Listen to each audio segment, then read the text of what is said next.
This video features spoilers for not only the last city in Dawntrail, but also the last zone in Dawntrail.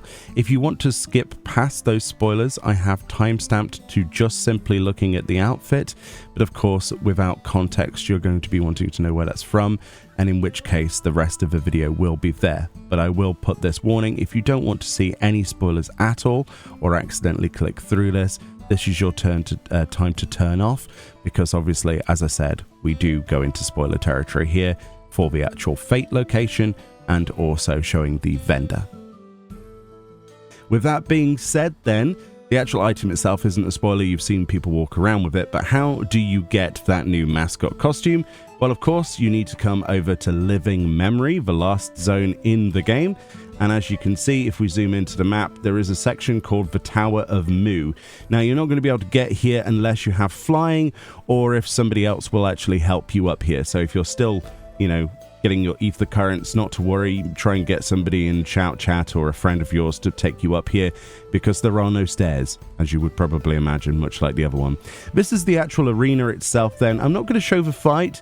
I will show us a little screenshot of what it looks like though, and essentially you're fighting a, well, as you can see, a mascot.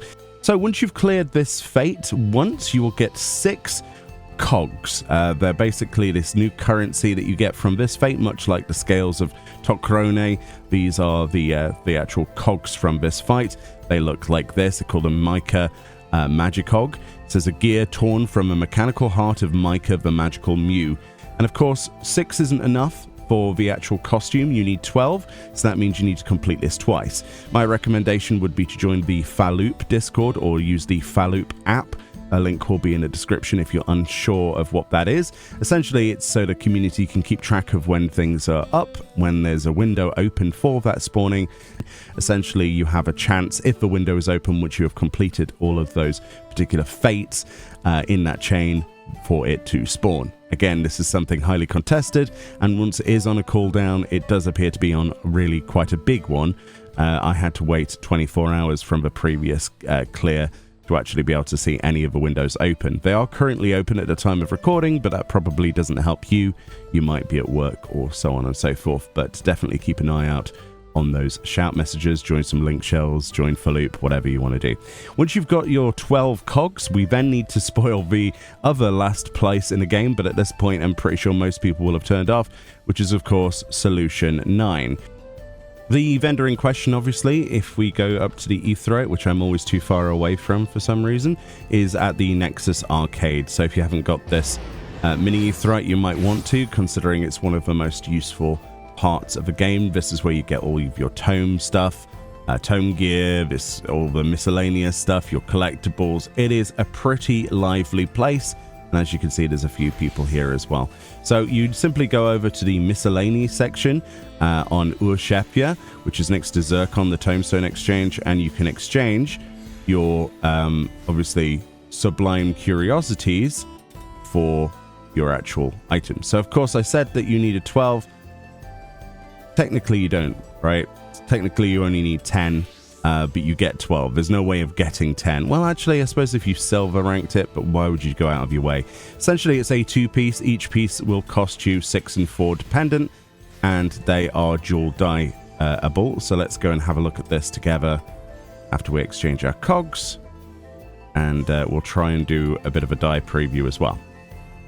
So then here we are with both pieces equipped. This then is the 2-piece outfit. Of course, we have the Mica head and the Mica suit. Both of them are dual die channel and equipped. We'll look at dies in just a moment, but first of all, let's have a look at this fantastic mascot outfit.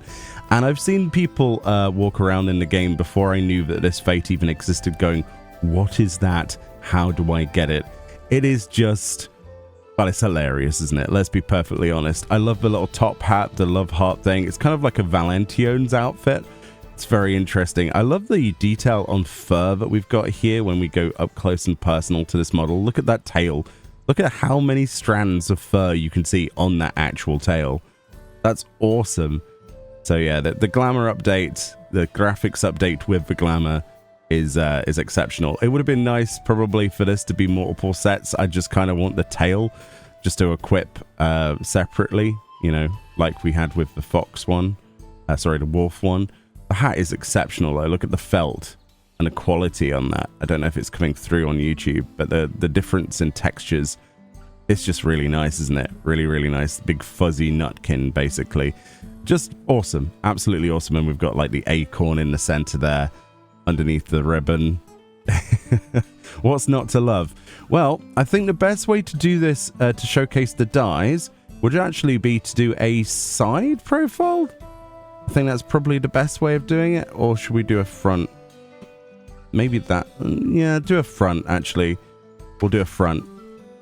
So as you can see, it dies interestingly. And honestly, the dual die system, it's a choice. Definitely a choice. I quite like it, honestly. It's not too bad. Some really good colors. I can imagine people walking around in all sorts of different colors like we had with the Tombury head. And people mixing and matching between, obviously, the helm with other bodies and things like that. It's just a real nice bit of fun, isn't it? Let's be honest. And there's not really much to complain about.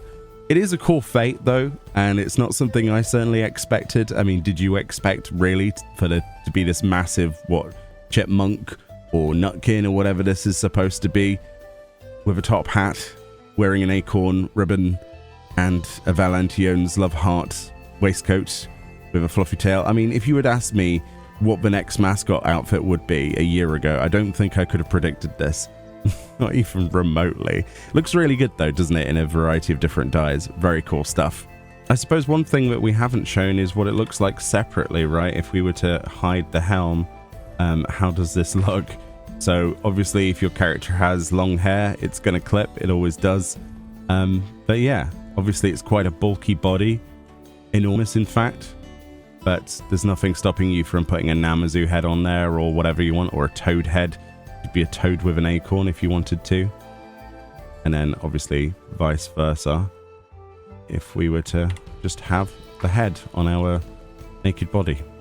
Of course, why not? Why not? It's a cool costume though. Like, it really is a cool costume. I love the detail on it. And hopefully, if this is setting the precedent for how things are in the future, they continue with more mascot outfits. I would love to have like another go at a Vanu outfit, or the Hanu as they're called in this expansion. Be cool to get a new like maybe even a Moblin helm, something like that. Anyway, who knows? Dawntrail is going to be very interesting. Anyway, much love. Thank you so much for watching. The tail has a slight wiggle, by the way, as you move, just in case you're wondering, but it's fairly static. And hopefully good luck with the fates, and I'll see you all next time in the next video. Bye bye.